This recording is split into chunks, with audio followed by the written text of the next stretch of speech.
एक बार ट्रैक्टर चलता है और खेत की मौजूदा अवशेष और नमी में ही गेहूं की बुआई का कार्य संपन्न हो जाता है। जीरो टिल मशीन से गेहूं की बुआई एक ऐसी आधुनिक तकनीक है जिसमें बुआई बड़ी आसानी से पूरी हो जाती है। इस विधि में ना जुताई का खर्च, ना ही पाटा लगाने का झंझट। इतना ही नहीं, इस विधि से 6 से 7 दिन पहले ही गेहूं की बुआई हो जाती है। नवंबर के पहले हफ्ते में जिस खेत में हम गेहूं बो देते हैं सर, जीरो टिल से और 4 सिंचाई कर देते हैं तो हमको 20 कुंटल से ऊपर पैदावार निश्चित मिलेगा। और जब दिसंबर में हम लोग करते हैं तो हमारा पैदावार घट करके 12 कुंटल 14 कुंटल पा जा रहा है। पारंपरिक तरीके से की गई गेहूं की बुआई के लिए सामान्यतः 5 से 6 बार जुताई करनी पड़ती है एवं खेतों को समतल करना पड़ता है। यहाँ तक कि पिछले धान की फसलों के अवशेषों को हटाने के लिए उन अवशेषों को जलाना भी पड़ता है।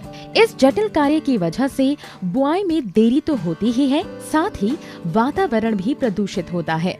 यदि तुलना की जाए तो पारंपरिक विधि में 4 से 5 दफा ट्रैक्टर का अधिक उपयोग होता है। इस वजह से इस पुरानी विधि में ईंधन, मेहनत और अधिक पैसा खर्च होता है। जीरो टिल मशीन से गेहूं की बुआई करने से 80% तक ईंधन की बचत होती है। इस विधि में कम मजदूरों की आवश्यकता होती है, साथ ही साथ ट्रैक्टरों की घिसावट में भी कमी आती है। अपना भी ट्रैक्टर है तो बहुत ज्यादा जुताई कर रहे हैं तो आखिर हमारे ट्रैक्टर का भी लाइफ जा रहा है और डीजल खपत बहुत ज्यादा फ्यूल कंजम्पशन हो रहा है। जीरो टिलेज में है कि जो हम ट्रैक्टर से 1 चास जुताई करेंगे बस उसका भी कॉस्टिंग नहीं आता है, क्योंकि कल्टीवेटर से लोड भी ट्रैक्टर पर कम पड़ता है जीरो टिलेज में, जिसके चलते हम कम आरपीएम पर ही, मिनिमम आरपीएम पर हम मैक्सिमम वर्क ले सकते हैं अपने ट्रैक्टर से। तो कम फ्यूल ईंधन खपत हुआ, हम ये बचत हुई।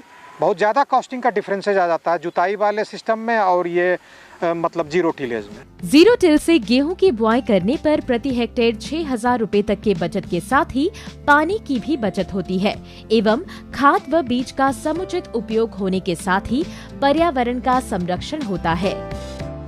जीरो टिल मशीन से गेहूं की बुआई करने से उर्वरकों की समुचित उपयोग के साथ ही खरपतवारों का जमाव भी कम होता है।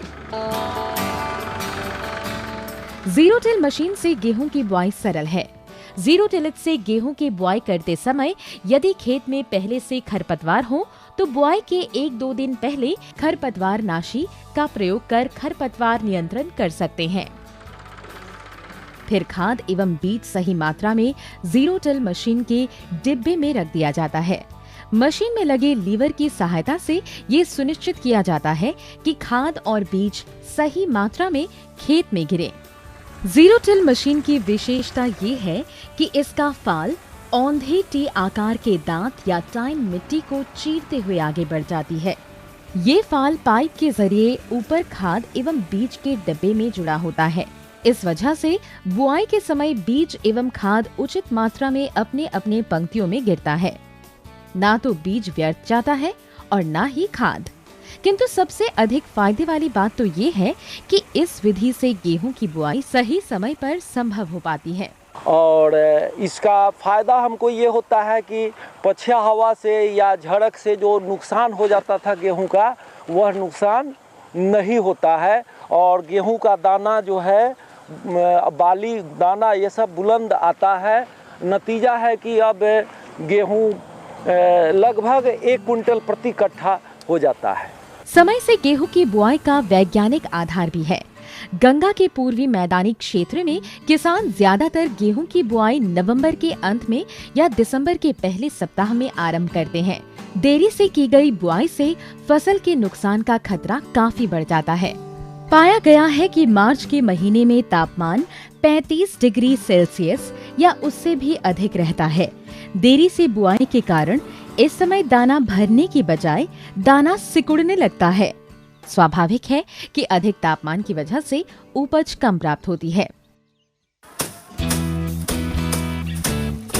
वैज्ञानिक द्वारा किए गए अध्ययन बताते हैं कि देरी से बुआई एवं दाना पकने के समय में तापमान के बढ़ने से गेहूं के उत्पाद में लगभग 50% तक की कमी आ सकती है।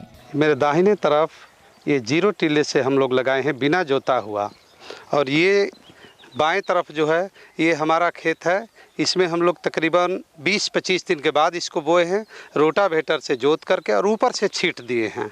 दोनों में फ़र्क इतना नज़र आया कि इसकी बल्लियाँ और इसकी बल्लियाँ देखने में ही फ़र्क नज़र आ रहा है। इसकी बल्लियों में तकरीबन 68 दाने आ रहे हैं और इसकी बल्ली में 35 दाने आ रहे हैं।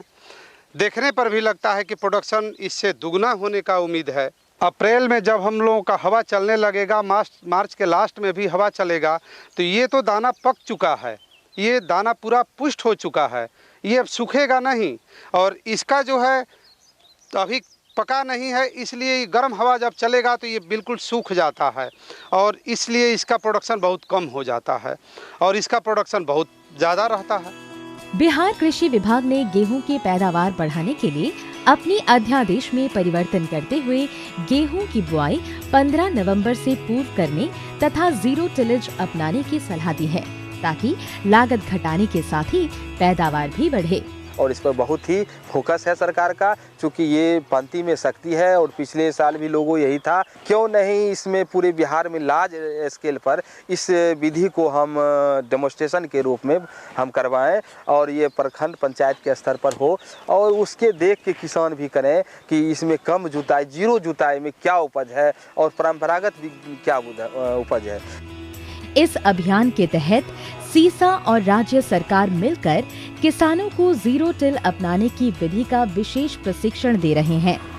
तो हम लोग का बीज सेटिंग हो गया, सीड का बीज का हो गया और खाद का भी हो गया, तो अब हम लोग मशीन चला सकते हैं।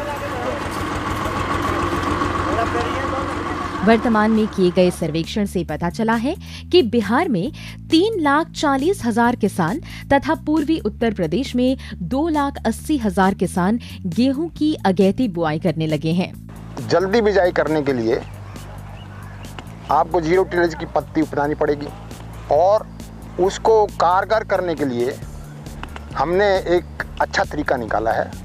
हमने 1650-1700 के करीब जो है सर्विस प्रोवाइडर बनाए हैं और जो सर्विस प्रोवाइडर हैं सरकार की जो सब्सिडी की स्कीम है उसका पूरा भरपूर फ़ायदा उठाते हैं और मशीनें खरीद के किराए पे चलाते हैं और औसतन हमने देखा है कि एक सर्विस प्रोवाइडर 50 एकड़ करीब जो है जीरो टिलेज से गेहूँ लगा देता है।